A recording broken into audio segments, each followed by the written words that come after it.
Hello friends, welcome to जेनिक जे स्टडी। मैं हूं अनूप तिवारी और फ्रेंड्स आज मैं आप लोगों को फ्लूइड मैकेनिक्स के इस लेक्चर में इंपल्स मोमेंटम इक्वेशन से रिलेटेड एक दो बहुत ही अच्छे न्यूमेरिकल्स कराने वाला हूं। ठीक है फ्रेंड्स, लास्ट लेक्चर में मैंने आप लोगों को इंपल्स मोमेंटम इक्वेशन का कॉन्सेप्ट समझाया था। मैंने आपको बताया था कि जब कोई फ्लूइड किसी कंट्रोल वॉल्यूम से फ्लो होता है तो उसमें कितने डिफरेंट टाइप्स ऑफ फोर्सेस को हमें कंसीडर करना पड़ता है। हमने इंपल्स के बारे में पढ़ा था, जो फोर्सेस हम पढ़ रहे थे उसमें हमने इंपल्स के बारे में पढ़ा था, हमने रिएक्शन के बारे में पढ़ा था, ठीक है, हमने प्रेशर फोर्स के बारे में पढ़ा था, हमने वेट के कंपोनेंट के बारे में पढ़ा था और लास्ट में हमने जो टोटल सबमिशन जो Fx एंड Fi जो हम करते हैं उसमें जो रिएक्शन होता है उसके बारे में हमने पढ़ा था। ठीक है, देखिए फ्रेंड्स, क्या होता है, आपका जो कंट्रोल वॉल्यूम है उसको हम इक्विलिब्रियम पे मान के चलते हैं और इसलिए जो हमारा रिएक्शन दिया जाता है वो बाय द बॉडी दिया जाता है ऑन द फ्लूइड। ठीक, एक फ्लूइड का रिएक्शन फोर्स होता है, एक बॉडी टोटल रिएक्शन लगाती है उन सारे फोर्सेस का जो फ्लूइड किस पे लगाता है, आपके कंट्रोल वॉल्यूम पर लगा रहा होता है। ठीक है फ्रेंड्स, लास्ट लेक्चर में हमने मैकेनिक्स व्यू भी देखा था हमारे फोर्सेस का, क्योंकि आप लोगों को यह बात पता है फ्लूइड मैकेनिक्स के साथ आप लोगों ने अगर बेसिक कॉन्सेप्ट ऑफ मैकेनिक्स अगर आप लोगों को नहीं पता है तो आप लोग क्या कर सकते हैं, मेरे बीपीएससी एई के जो लेक्चर्स हैं उसमें आप लोग मैकेनिक्स में वेक्टर को और स्केलर के कॉन्सेप्ट को पढ़ सकते हैं। नहीं तो आपको इतना तो पता होगा कि force is a vector quantity, force एक वेक्टर क्वांटिटी होता है और उसकी वजह से जो डायरेक्शन का सेंस हो जाता है फोर्सेस में कंसीडर करना वो बहुत इंपॉर्टेंट हो जाता है। ठीक है, और उन डायरेक्शन के सेंस को ही हम लोग एनालाइज करके जो फाइनल इक्वेशन होता था submission of forces in the horizontal direction और submission of forces in the vertical direction को हम लोग क्या करते थे, इसमें लिखते थे। ठीक है फ्रेंड्स, अब यहां पे हम लोग क्वेश्चन देखते हैं कि क्वेश्चन इसमें किस टाइप से पूछे जाते हैं और उसे हम कैसे सॉल्व करेंगे। ठीक है, तो देखिए क्वेश्चन क्या लिखा है, द डिस्चार्ज ऑफ वाटर, यहां फ्लूइड आपको दे दिया गया फ्रेंड्स, यहां पे फ्लूइड जो है आपके पास पानी है, the discharge of water flowing through a horizontal bend. देखिए ये एक सिस्टम है विथ पाइप एंड नोजल। ठीक है, बहुत ध्यान से देखिए, ये पूरा सिस्टम है, एक पाइप है और नोजल है और इस पूरे सिस्टम को इसने क्या दिया है नाम, बेंड। ठीक है, और ये कैसा है आपका, हॉरिजॉन्टल। ओके, तो the discharge of water flowing through a horizontal bend is 0.06 metre cube per second as shown in the figure. ठीक है, आपको डिस्चार्ज की वैल्यू दे दी गई है। उसके बाद आपको क्या कह रहा है, calculate the resultant force acting on the bend. आपको सिर्फ उसने डिस्चार्ज की वैल्यू दे दी, आपको उसने डायग्राम में दिखाया है कि आपको, देखिए डायग्राम में क्या है फ्रेंड्स, एक पाइप है और लास्ट में एक नोजल लगा है। अगर मैं थोड़ा सा और इसको क्लियर बनाना चाहूं तो इस टाइप से इसमें एक नोजल लगा और नोजल से आपका फ्लूइड बाहर निकल रहा है, यानी आपके जो फ्लूइड की फ्लो की डायरेक्शन है वो यहां से लेकर ऐसे। और यहां पे आपको क्या पूछ रहा है, यहां पे दोनों सेक्शन का पाइप का आपको डायमीटर दे दिया गया है, ये फाई का मतलब डायमीटर होता है फ्रेंड्स। ठीक है, जनरल टर्म्स में इसे हम ऐसे ही डिनोट करते हैं। और नोजल का डायमीटर भी आपको दे दिया गया है 5 सेंटीमीटर और यहां पे आपको पाइप का दे दिया गया है डायमीटर 15 सेंटीमीटर। आपको डिस्चार्ज की वैल्यू दे दी गई है और डायरेक्ट आप लोगों को क्या निकालने बोला है, resultant force acting on the bend. मतलब आप लोगों को यहां पे रिजल्टेंट फोर्स निकालने कहा गया है। ठीक है, अगर आपसे रिजल्टेंट फोर्स की वैल्यू वो पूछ रहा है तो याद रखिए आपको रिजल्टेंट फोर्स हॉरिजॉन्टल डायरेक्शन के लिए भी निकालना पड़ेगा एंड वर्टिकल डायरेक्शन के लिए भी निकालना पड़ेगा। ठीक है, चलिए इस क्वेश्चन को थोड़ा देखते हैं, इस क्वेश्चन को समझते हैं। सबसे पहले हम लोग देखते हैं हमारे पास गिवन क्या है। हमारे पास गिवन है डिस्चार्ज जो कि दिया गया 0.06 मीटर क्यूब पर सेकेंड। ठीक है फ्रेंड्स, ये हमको दे दिया गया है। ओके, हमें इस दोनों पॉइंट के डायमीटर का भी दे दिया गया है, तो मैं ऐसा करता हूं, इस सेक्शन को मैं 1 मान लेता हूं और इस सेक्शन को मैं 2 मान लेता हूं। ठीक है, अब यहां पे एक बात बहुत समझने की है फ्रेंड्स कि यहां पे जो फ्लूइड है आपके एटमॉस्फेयर पे जा रहा है, यानी नोजल से जो आपका फ्लूइड बाहर निकल जा रहा है। लेकिन यहां पे आप देखिए ये जो मेरा पाइप है, ये देखिए फ्रेंड्स, यहां पे जो फ्लूइड है ये कहीं बाहर से नहीं आ रहा है। ये जो मेरा साइन है, ये जो अगर आप देख रहे हैं, ये जो मेरा साइन है, इसका मतलब ये है कि आपका जो पाइप है वो कंटिन्यूअस है। अब मैं पूरे पाइप का तो डायग्राम यहां पे नहीं बना सकता। ठीक है, मैं पूरे पाइप का डायग्राम तो यहां पे नहीं बना सकता, तो मैं क्या कर रहा हूं, मैं इस पाइप को एज अ कंटिन्यूअस शो करना चाह रहा हूं और इसलिए मैंने इसको ऐसे ऐसे डायग्राम में शो किया है। ठीक है, तो एक बात समझने की है कि यहां पे जो फ्लूइड आ रहा है ये पाइप से ही कंटिन्यूअसली होते हुए आ रहा है और यहां पे ये एटमॉस्फेयर पे बाहर आ जा रहा है। ठीक है, आई होप आपको ये चीज समझ में आई होगी। मैंने क्या किया है, ये दोनों सेक्शन को नेमिंग कर दिया है, सेक्शन 1 सेक्शन 2। तो मैं क्या कर रहा हूं यहां पे, अगर मैं इसको थोड़ा इजीली लिखना चाहूं तो D1 आपको दे दिया गया है 5 सेंटीमीटर, और इसको अगर मैं मीटर में करूंगा तो ये हो जाएगा 5/100 इज इक्वल टू 0.05 मीटर। ठीक है फ्रेंड्स, उसी तरह से मैं D2 भी लिख सकता हूं। जो D2 है मेरा, जो D2 है वो है मेरा 15 सेंटीमीटर। इसका मतलब क्या हो जाएगा, वो ये हो जाएगा 15/100 0.15 मीटर। ठीक है, आपको हमें इसको मीटर क्यूब पर सेकेंड, ये ऐसा यूनिट में है, इसे चेंज करने की जरूरत हमें नहीं पड़ेगी। नाउ आपको D1 की वैल्यू भी पता चल गई है, आपको D2 की वैल्यू भी क्वेश्चन में दे दी गई है। हम लोगों को क्या करना है, हम लोगों को यहां पे टोटल रिएक्शन निकालना है। ओके फ्रेंड्स, अब लास्ट लेक्चर में मैंने पढ़ाया था कि टोटल 4 से 5 टाइप के फोर्सेस होते हैं जो फ्लूइड के फ्लो के दौरान उसमें लगते हैं। तो जब जो सबसे पहला फोर्स होता है वो होता है इंपल्स फोर्स। चलिए इसको मैं थोड़ा सा ऐसे अच्छे से लिख देता हूं, यहां पे डायमीटर इसको मैं लिख देता हूं 15 सेंटीमीटर। तो पहला जो होता है इंपल्स फोर्स होता है। इंपल्स फोर्स जो होता है वो direction of flow of jet पर लगता है, और ये जो इंपल्स फोर्स होगा इसका डायरेक्शन यही होगा। ठीक है, डायरेक्शन ऑफ द फ्लो में लगता है इनवर्ड। यहां पे डायरेक्शन ऑफ फ्लो क्या है, देखिए फ्रेंड्स ये है, तो आपका इंपल्स फोर्स भी इनलेट पे लगेगा। ठीक है, ये आपका इनलेट है और ये आपका आउटलेट है। ठीक है, इनलेट मतलब यहां से फ्लूइड हमारा आ रहा है और यहां से मेरा बाहर निकल जा रहा है। तो ये पोर्शन जो है मेरा ये इनलेट है। ठीक है, और ये पोर्शन जो है मेरा ये है आउटलेट। ठीक है फ्रेंड्स, तो अगर ये इनलेट है तो इंपल्स फोर्स मेरा इनलेट पे लगेगा और उसका जो डायरेक्शन होगा डायरेक्शन ऑफ फ्लो के साथ होगा और उसकी वैल्यू होगी रो क्यू V1। ये मैंने आप लोगों को लास्ट लेक्चर में बताया था। ठीक, उसी तरह से जो दूसरा फोर्स होता है रिएक्शन फोर्स, वो क्या होता है, आउटलेट पर लगता है opposite to the direction of flowing fluid. तो आउटलेट कौन सा है मेरा, ये है। तो देखिए इसको भी मैं थोड़ा अच्छे से कर देता हूं, आई होप आपने डायग्राम बना लिया होगा। तो ये एटमॉस्फेयर है। ठीक है, एटमॉस्फेयर है, यहां पे फाई है आपका 5 सेंटीमीटर, और यहां पे आपका लग रहा होगा रिएक्शन फोर्स। जिस डायरेक्शन में आपका फ्लो होता है आउटलेट पे, उसके अपोजिट डायरेक्शन पे लगता है, वो होता है रो क्यू V2। ठीक है फ्रेंड्स, उसके अलावा मैंने आपको बताया था प्रेशर फोर्स।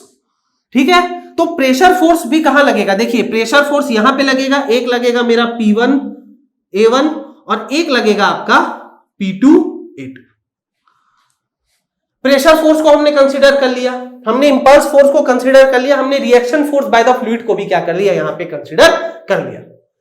जो वेट का कंपोनेंट है वो यहां पे 0 हो जाएगा। देखिए फ्रेंड्स, आपको दिया हुआ है कैलकुलेट द रिजल्ट। देखिए यहां पे आपको दिया हुआ है flowing through the horizontal belt.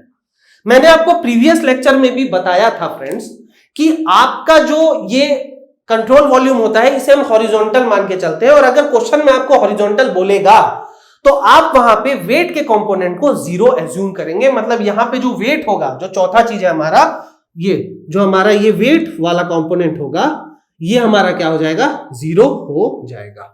ठीक है, रिएक्शन के केस में एक्चुअली में वेट हमारा 0 नहीं होता है, हम यहां पे इसको 0 एज्यूम करेंगे। ये ठीक वैसा ही होता है जैसे एब्सोल्यूट प्रेशर फ्लूइड में गॉज प्रेशर को माना जाता है और एटमॉस्फेरिक प्रेशर में उसे 0 एज्यूम कर लिया जाता है। ठीक वैसा ही हम यहां पे भी कंसीडर करेंगे। हालांकि चाहे तो आप ये कैलकुलेट कर सकते हैं, जो हमारा वेट ऑफ द फ्लूइड का फॉर्मूला है rho into ji into we. ठीक है, नाउ हमारे पास क्योंकि वाटर दिया गया है, हमारे पास जो फ्लूइड है वो वाटर है, तो मैं कह सकता हूं कि डेंसिटी उसकी 1000 kg पर मीटर क्यूब होगी। ओके फ्रेंड्स, और जो डिस्चार्ज की वैल्यू है, देखिए ये क्यू, रो क्यू, देखिए दोनों फॉर्मूला में रो क्यू होता है, तो क्यू की वैल्यू भी आपको यहां पे दे दी गई है। और पाइप में फ्लो के दौरान, अगर पाइप आपका कंटिन्यूअस है, ठीक है, अगर पाइप आपका कंटिन्यूअस है तो डिस्चार्ज की वैल्यू कहीं भी अलग नहीं होगी। तो मैं यहां पे लिख सकता हूं कि Q1 is equal to Q2 is equal to 0.06 metre cube per second. ठीक, नाउ अब मैं क्या करना है फ्रेंड्स, मुझे V1 और V2 का वैल्यू निकालना है। यहां पे देखिए एक V2 है और यहां पे क्या है, एक V1। मुझे दोनों का क्या करना है, वेलोसिटी निकालना है। तो मैं बड़ी आसानी से निकाल सकता हूं। कैसे निकाल सकता हूं, by the concept of discharge. Discharge का क्या फॉर्मूला होता है? डिस्चार्ज होता है फ्रेंड्स हमारा एरिया इंटू वेलोसिटी, ये हमारा फॉर्मूला होता है। ठीक है, तो अगर मैं डिस्चार्ज निकालना, डिस्चार्ज हमें पता है और हमें दोनों तरफ का क्या पता है, डायामीटर पता है, तो एरिया हमें पता चल जाएगा। देखिए एरिया वन क्या हो जाएगा, एरिया वन हो जाएगा π/4 इंटू 0. ये देखिए इनलेट है ये 15 का स्क्वायर, ये क्या हो गया, एरिया वन हो गया।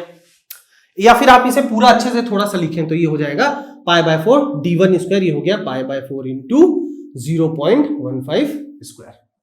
उसी तरह से इसको मैं थोड़ा अच्छे से, इस बोर्ड को मैं प्रॉपर्ली यूटिलाइज करके लिख रहा हूं फ्रेंड्स।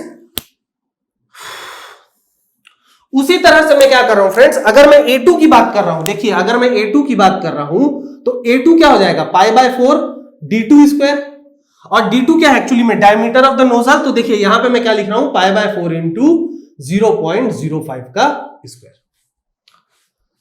अब मैं क्या करूंगा, इन सारी वैल्यूज को यहां पे मैं पुट कर दूंगा। ठीक है, तो मैं यहां लिख सकता हूं Q1 is equal to A1 into V1।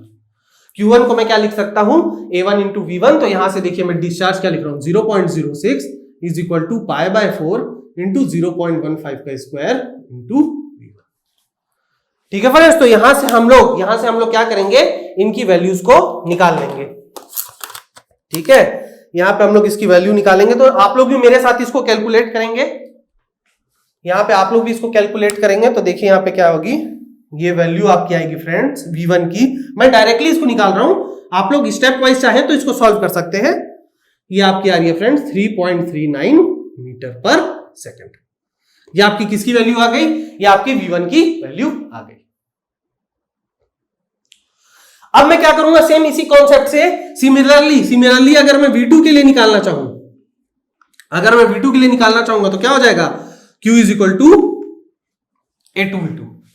ठीक है, तो डिस्चार्ज क्या हो गया, π/4 इंटू 0.05 का स्क्वायर इंटू V2।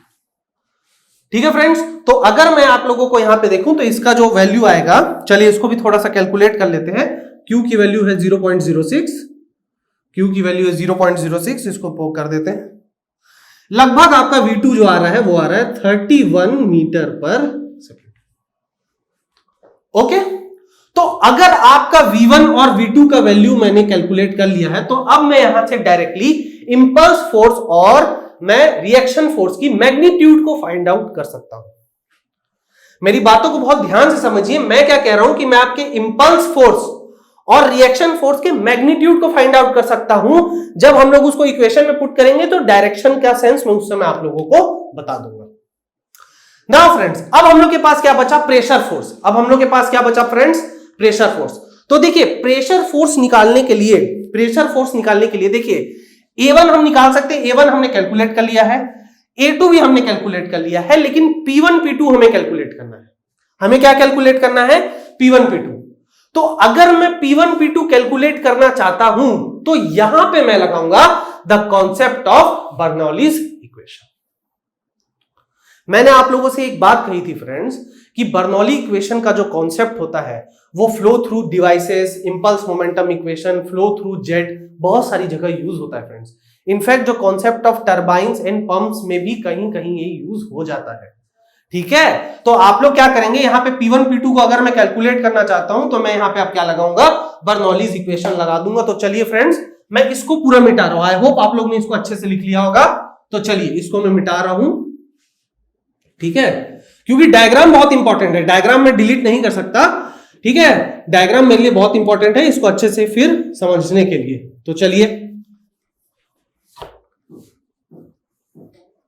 ओके, चलिए नाउ मैं क्या कर रहा हूं, applying Bernoulli equation at point 1 and 2। मैं क्या कर रहा हूं, यहां पे H1 is equal to H2 लगा रहा हूं। ठीक है, यहां पे कहीं भी मुझे head loss due to friction के बारे में नहीं कहा गया है, इसलिए मैं डायरेक्टली ये कॉन्सेप्ट इस्तेमाल कर सकता हूं by Bernoulli's equation, by Bernoulli's equation. ठीक है फ्रेंड्स, तो चलिए इसको लिखते हैं। H1 के लिए अगर मैं इसके लिए लिखना चाहूं, ठीक है, अगर मैं इसके लिए लिखना चाहूं तो देखिए क्या हो जाएगा, P1 बाय रो जी, आपने इसको 1 लिया, ठीक है, plus V1 square by 2G plus Z1 is equal to P2 by rho g plus V2 square by 2G plus Z2। ठीक है फ्रेंड्स, मैं इस पॉइंट को 1 मानो, इस पॉइंट को 2 मानो, तो उस हिसाब से मैं कर रहा हूं। फॉर्मूला यहां पे मैंने V1 लिया है, ठीक है, यहां पे भले मैंने V1 लिया है लेकिन ये सेक्शन मैंने 2 माना है। ठीक है, नाउ एक्चुअली फ्रेंड्स मुझे क्या करना चाहिए, एक्चुअली मुझे इसको में ज्यादा कंफ्यूजन ना हो, इसको मुझे 2 ले लेना चाहिए, इसको मुझे 1 ले लेना चाहिए। अगर आप ऐसे करेंगे तो कंफ्यूज नहीं होंगे और बिल्कुल कंफ्यूजन होने वाली कोई बात नहीं है। इससे आपका आंसर बड़ी आसानी से आएगा। आप सारे 1 के कंपोनेंट को इनलेट के लिए यहां से मानिए और 0.2 को आउटलेट के लिए वहां से मानिए, तो भी वो चीज मेरा वैलिड रहेगा। ठीक है, अब 0.1 के लिए देखते हैं। देखिए 0.1 के लिए मुझे प्रेशर नहीं पता है P1 बाय रो जी, लेकिन मुझे वेलोसिटी पता है। यहां पे मैंने वेलोसिटी कैलकुलेट की थी, कितनी आई थी फ्रेंड्स, 3 ये वेलोसिटी आई थी मेरी फ्रेंड्स 3.39 मीटर पर सेकंड, ये होल स्क्वायर बाय 2g। अब देखिए फ्रेंड्स, क्योंकि ये दोनों हमारा, ये पूरा मेरा जो बेंड था हॉरिजॉन्टल डायरेक्शन पे था, इसलिए या तो मैं कह सकता हूं कि या तो ये सेम डेटम पे होंगे या तो किसी डेटम से सेम दूरी पर होंगे। तो मैं यहां से लिख सकता हूं कि Z1 और Z2 आपस में क्या कर देंगे, एक दूसरे को कैंसिल। ठीक, is equal to P2 by rho g. अब यहां पे ध्यान से देखिए फ्रेंड्स, P2 के लिए अगर मैं ये P2 निकालना चाहता हूं तो यहां पे जो फ्लूइड है आपके एटमॉस्फेयर के डायरेक्ट कांटेक्ट में है। अगर आपका फ्लूइड प्रेशर एटमॉस्फेयर से कांटेक्ट में होता है तो वहां पे जो प्रेशर होता है वो गॉज प्रेशर के बराबर होता है, और उसे हम कितना लेते हैं फ्रेंड्स, उसे हम 0 लेते हैं। ये मैंने आपको the concept of static fluid में पढ़ाया था। तो यहां पे जो P2 की वैल्यू होगी वो हो जाएगी 0। तो अगर ये P2 की वैल्यू 0 है तो 0/ρg भी 0 हो गया, प्लस ये क्या हो रहा था 31, ये 31 के लगभग था फ्रेंड्स, 31 स्क्वायर बाय 2g। ठीक है, तो यहां से क्या होगा, यहां से मेरे P1 की वैल्यू आ जाएगी। तो चलिए देखते हैं, इसको करते हैं थोड़ा। P1 by rho g is equal to 31 square minus 3.39 square upon 2g। तो इसको थोड़ा सा सॉल्व करते हैं और देखते हैं इसमें P1 की वैल्यू क्या आ रही है। ओके, इसको अगर मैं करूं तो P1 upon 1000 into 9.81 is equal to 31 square minus 3.39 square upon 2 into 9.81। 9.81 ये कैंसिल हो गया फ्रेंड्स। ठीक है, ये इधर से कैंसिल हुआ 500। तो देखिए P1 की वैल्यू आपकी आ जाएगी 500 इंटू, ये आपका आ जाएगा 31 का स्क्वायर माइनस 3.39 का स्क्वायर, 474, यानी लगभग 475, 47473। इसको मैं पूरा लिख देता हूं, 47473 पास्कल। ठीक है, इतना आ रही होगी, आप लोग भी कैलकुलेट कर लीजिए, यही आपकी वैल्यू आ रही होगी।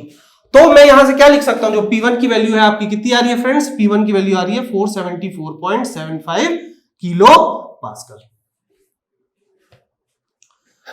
P1 की वैल्यू मुझे पता चल गई। अब P2 कितना है, P2 यहां पे कितना है फ्रेंड्स, P2 यहां पे कितना है 0। ओके, अब मेरे पास सारे वो डाटा अवेलेबल है जिससे मैं क्या कर सकता हूं, रिएक्शन की वैल्यू निकाल सकता हूं। ठीक है, यहां पे मेरे पास वो सारे डाटा अवेलेबल हैं जिससे मैं क्या कर सकता हूं, रिएक्शन की वैल्यूज निकाल सकता हूं। तो मैं क्या कर रहा हूं, थोड़ा सा यहां पे ना चीजों को लिख देता हूं। देखिए मैं यहां पे क्या कर रहा हूं, थोड़ा ध्यान से देखिए, मैं सारी वैल्यूज लिख देता हूं। सारी वैल्यूज जो मैंने यहां पे निकाली है उसको मैं लिख देता हूं।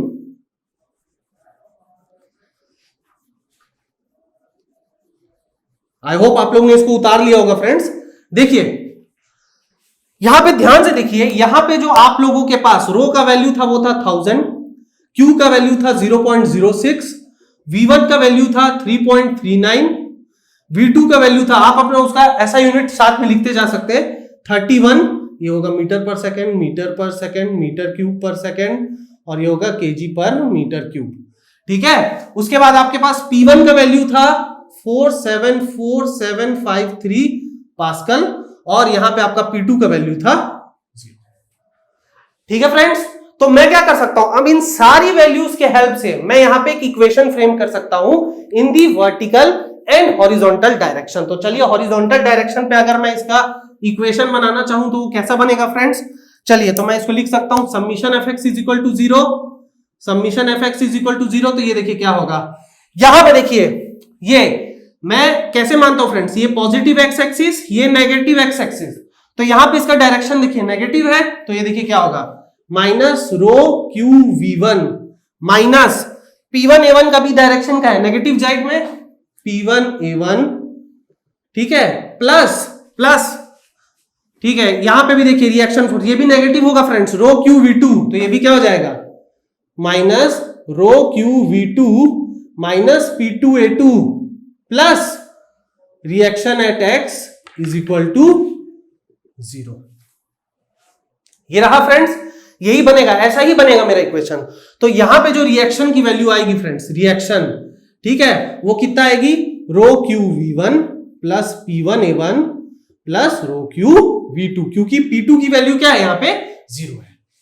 ओके, नाउ अब मैं क्या कर रहा हूं, सारी वैल्यूज पुट कर दे रहा हूं। चलिए तो सारी वैल्यू पुट कर देते हैं। रिएक्शन एट x क्या हो गया, 1000 इंटू 0.06 इंटू 3.39, यह आ गया आपका impulse force, plus 474,753 into π/4 into d1, ये था 0.15 का square, plus 1000 into 0.06 into V2 आपका कितना था, 31।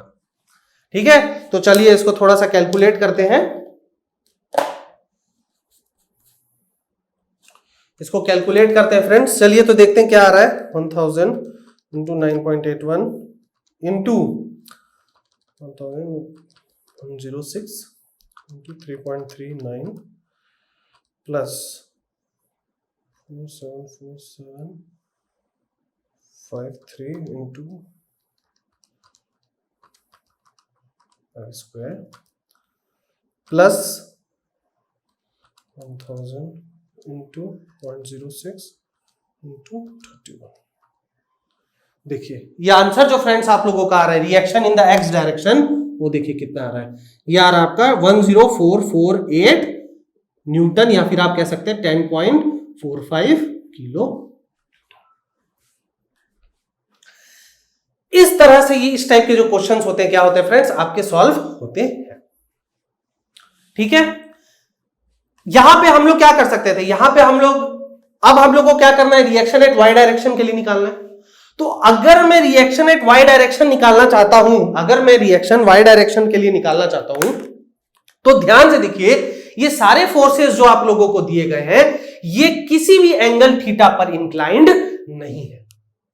तो अगर ये किसी भी एंगल थीटा पर इंक्लाइंड नहीं है, तो आप लोग क्या कह सकते हैं, आप लोग ये कह सकते हैं कि यहां पे जो समीशन Fy होगा, ये समीशन Fy ये पूरा 0 हो जाएगा, क्योंकि यहां पे जो भी आपके फोर्सेस है, पिछले, अगर आप लोग ने मेरा प्रीवियस लेक्चर नहीं देखा है तो वहां पे आप लोग जाके देखिए, अगर आपके कोई फोर्सेस कुछ एंगल्स इंक्लाइंड होते थे तभी उसका वाई डायरेक्शन पे रिएक्शन आता था। ठीक है, तो यहां पे क्या है, यहां पे कोई भी वाई डायरेक्शन पे, क्योंकि कोई भी वो नहीं है, कोई भी एंगल में आपका फोर्स इंक्लाइंड नहीं है, इसलिए जो आपका रिएक्शन एट वाई डायरेक्शन आएगा वो आएगा 0। और रिएक्शन एट जेड कितना आ जाएगा फ्रेंड्स, ये आ जाएगा आपका wait of the fluid, wait of the fluid.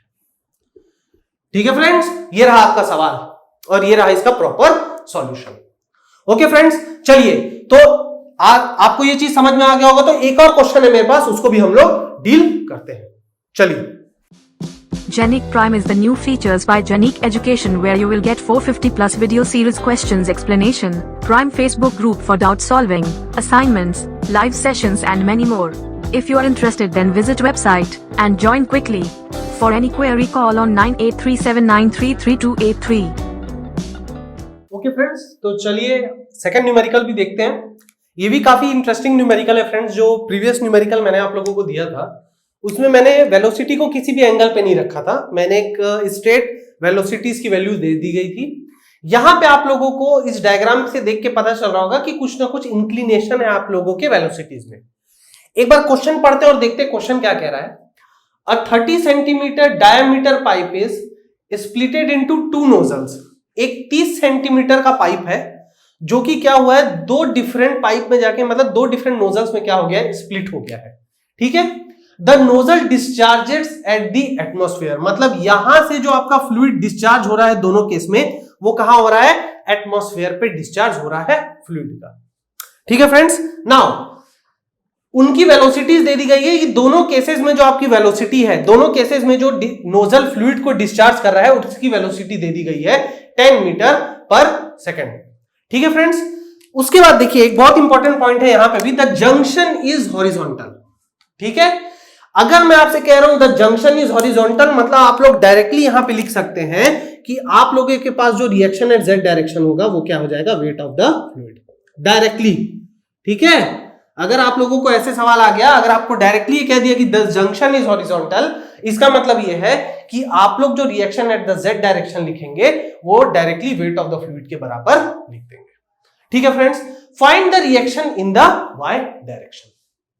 इस क्वेश्चन में सिर्फ और सिर्फ आपको रिएक्शन पूछा है वाई डायरेक्शन के लिए। ठीक है, भले ये क्वेश्चन आप लोगों से कह रहा है फ्रेंड्स कि इस क्वेश्चन में आप लोग जो भी रिएक्शन है सिर्फ वाई डायरेक्शन के लिए निकालिए, बट पैरामीटर जो है वो आप लोगों को पूरा निकालना पड़ेगा। पैरामीटर जो है आप लोगों को पूरा निकालना पड़ेगा। तो चलिए एक एक करके क्वेश्चन में जो जो गिवन है उसको प्रॉपरली लिखते हैं और समझते हैं। देखिए फ्रेंड्स, मैंने इसको 3 सेक्शन में बांटा है। एक जो इनलेट का सेक्शन है ये वाला, और आउटलेट के ये 2 सेक्शन है, सेक्शन 2 और सेक्शन 3। ठीक है फ्रेंड्स, नाउ हम लोगों को एक चीज यहां पे पता है, यहां पे हम लोगों को ये दिया है फ्रेंड्स कि यहां पे जो D1 है, डायमीटर 1 है, ये है 30 centimetre is equal to 0.3 metre.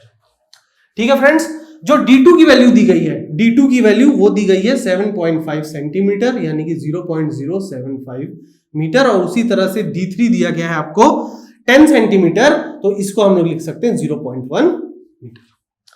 ठीक है, और हमें क्या दिया फ्रेंड्स, हमें डायमीटर के साथ साथ वेलोसिटी की भी वैल्यू दे दी गई है 0.2 और 0.3 पर, यानी कि मैं लिख सकता हूं V2 is equal to, V2 आपका दिया गया है 10 मीटर पर सेकेंड। क्वेश्चन में ध्यान से देखिए friends, the nozzle discharges at the atmosphere and have velocities of 10 metre per second, मतलब वो दोनों के लिए दिया है आपको। तो V3 भी कितना हो गया फ्रेंड्स, 10 मीटर पर सेकेंड। ठीक है, अब हम लोग को क्या करना है, यहां पे इतनी चीजें हमें दी गई है। अच्छा, यहां पे हमारे पास फ्लूइड के बारे में कुछ भी नहीं दिया गया। फ्लूइड कौन सा है, तो देखिए फ्रेंड्स, जब भी फ्लूइड के बारे में कुछ भी ना दिया गया हो तो आप लोग हमेशा क्या किया करिए, फ्लूइड को वाटर एज्यूम कर लिया करिए। ठीक है, तो इसमें रो क्या हो जाएगा 1000 kg पर मीटर क्यूब।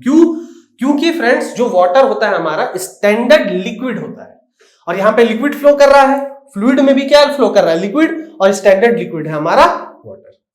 ठीक है फ्रेंड्स, नाउ अब यहां पे फ्रेंड्स बहुत इंपॉर्टेंट है कि अगर मैं यहां पे फोर्सेज निकालना चाहता हूं तो सबसे पहले मुझे समझना पड़ेगा कि टोटल मेरे पास कितने फोर्सेज यहां पे एक्ट कर रही है।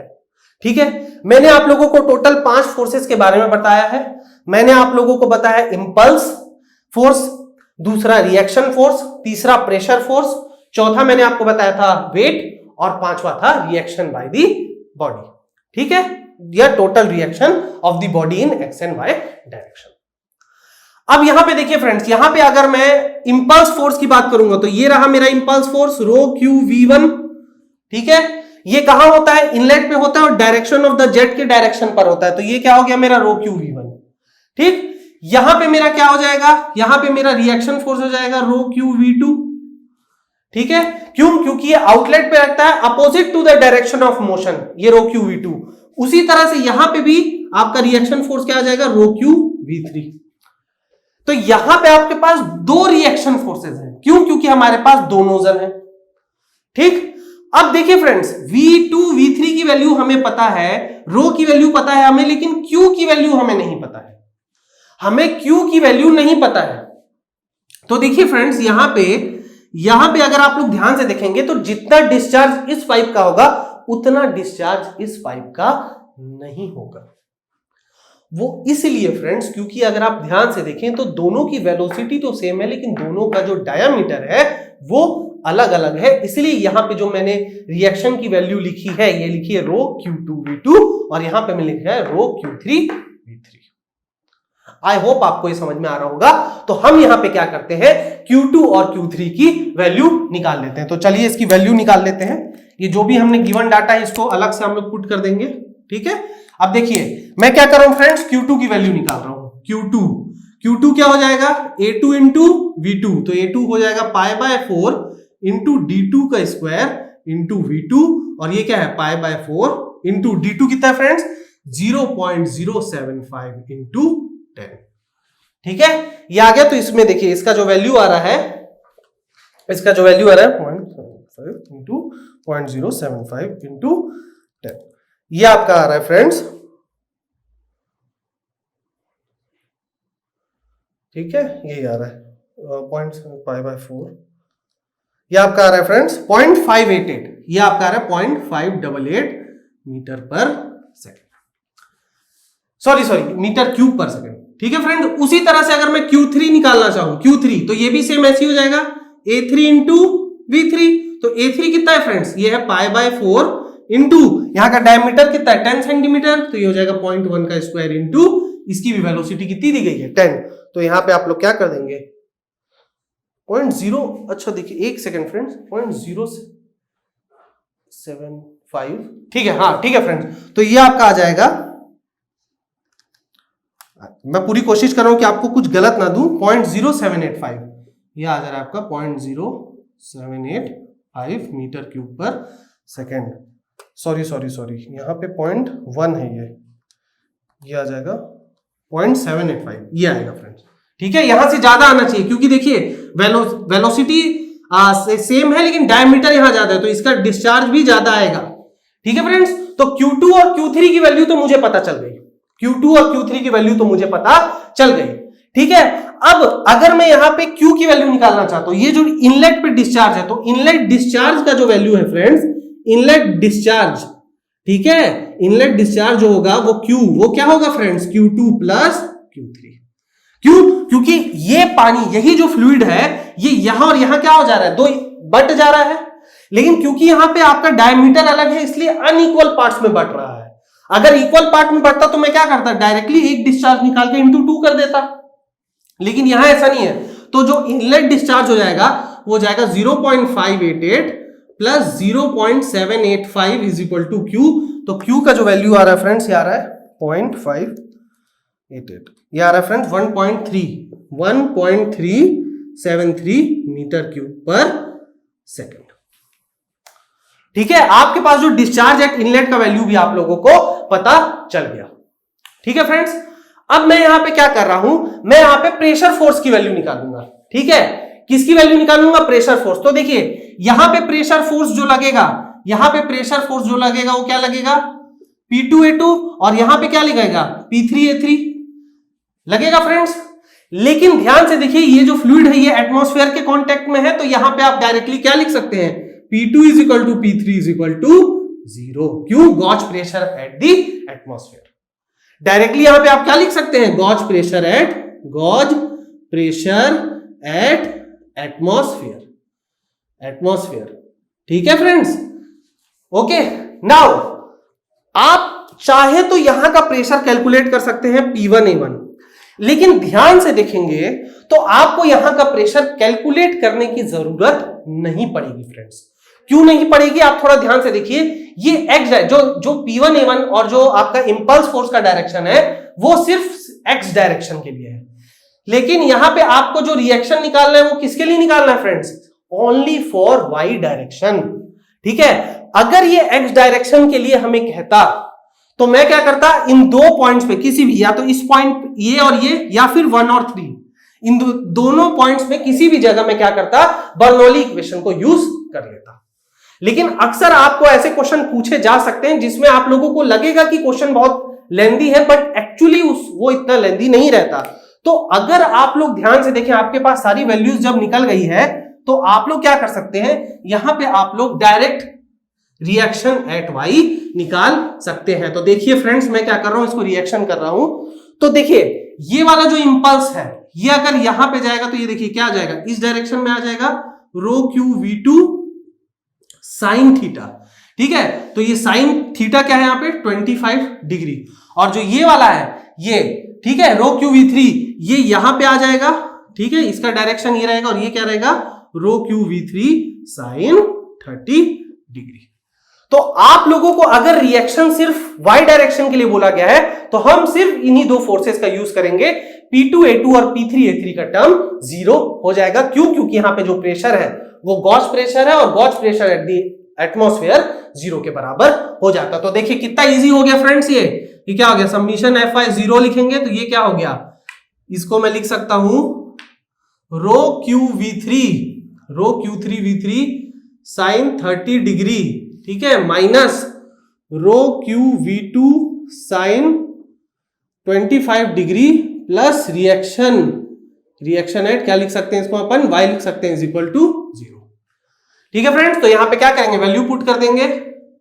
ये आपका हो जाएगा 1000 इंटू Q3 की वैल्यू हम लोग निकाले फ्रेंड्स, ये देखिए Q3 की वैल्यू है 0.785 इंटू साइन 30 माइनस 1000, ठीक है, इंटू Q2 की वैल्यू भी देखिए फ्रेंड्स कहां लिखे 0.588 इंटू साइन 25। आई होप आपको समझ में आ रहा होगा फ्रेंड्स, बहुत इजी है ये, बहुत इजी है। आपने बस क्या किया, आपको सिर्फ और सिर्फ रिएक्शन निकालना था y डायरेक्शन में, x डायरेक्शन में हमको नहीं निकालना। तो हम क्या कर रहे हैं, इस टर्म को हम लोग नहीं कैलकुलेट करेंगे, ठीक है, क्योंकि इसका जो कंपोनेंट है सिर्फ और सिर्फ x डायरेक्शन में है। तो plus reaction is equal to 0। तो चलिए इसको थोड़ा कैलकुलेट कर लेते हैं, बहुत इजी है। 1000 इंटू 0.785 इंटू 0.5 1/2 साइन 30 1/2 होता है, तो ये आ गया 392.5 माइनस, अब ये कितना आ रहा है फ्रेंड्स, 1000 इंटू 0.588 इंटू साइन 25 248, ये कितना आ गया 0.5 plus RY is equal to 0। तो आपका एक्चुअली में जो RY आ रहा है, ठीक है, आपका एक्चुअली में जो RY आ रहा है 392.5, ये आपका आ रहा है। RY आपको जो आ रहा है फ्रेंड्स, ये आ रहा है माइनस 144.00 न्यूटन। ये आपका आंसर है, ठीक है फ्रेंड्स, ये आपका क्या हो गया, आंसर हो गया। इसको मैं आप मार्क कर देता हूं, ये आपका क्या हो गया, आंसर। आपको सिर्फ ये निकालना था। अब ये जो माइनस आया फ्रेंड्स, इसका क्या मतलब है। मैंने ये क्वेश्चन को इसलिए लिया था क्योंकि इसका जो आंसर था थोड़ा यूनिक है। यूनिक से मेरा मतलब ये है फ्रेंड्स कि यहां पे जो ये बॉडी, यहां पे जो ये नोजल्स है, ये जो पूरा आपका सिस्टम है कंट्रोल वॉल्यूम, ये जो y डायरेक्शन पे फोर्स लगा रहा है ये 144 न्यूटन का लगा रहा है, बट कैसे, डाउनवर्ड डायरेक्शन। ठीक है फ्रेंड्स, ये जो पूरा कंट्रोल वॉल्यूम है, नेगेटिव का क्या मतलब है, देखिए y डायरेक्शन मतलब वर्टिकल डायरेक्शन में रिएक्शन आ रहा है, लेकिन माइनस का मतलब ये है फ्रेंड्स कि अगर मैं लेके चलूं कोऑर्डिनेट सिस्टम को, तो हम इसको पॉजिटिव डायरेक्शन मानते हैं, इसको नेगेटिव डायरेक्शन मानते हैं। तो अगर ये आपका फोर्स, और फोर्स एक वेक्टर क्वांटिटी होता है, तो ये जो आपका फोर्स है 144 न्यूटन इस डायरेक्शन पे लग रहा है। आई होप आपको ये कॉन्सेप्ट समझ में आया होगा।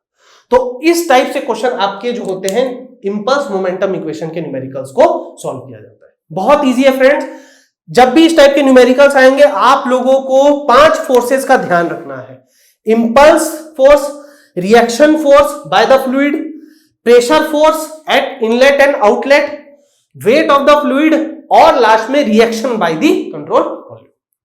अगर आप ये 5 चीजों को अगर आप ध्यान में रखेंगे और डायरेक्शन के सेंस में प्रॉपर्ली रिजॉल्व करेंगे, तो आप बड़ी आसानी रिएक्शन फोर्स की वैल्यू निकाल सकते हैं, और यही है इसका बेसिक कॉन्सेप्ट। ठीक है फ्रेंड्स, जो नेक्स्ट लेक्चर है, नेक्स्ट लेक्चर से हम लोग फ्लो मेजरिंग डिवाइसेस के बारे में पढ़ेंगे।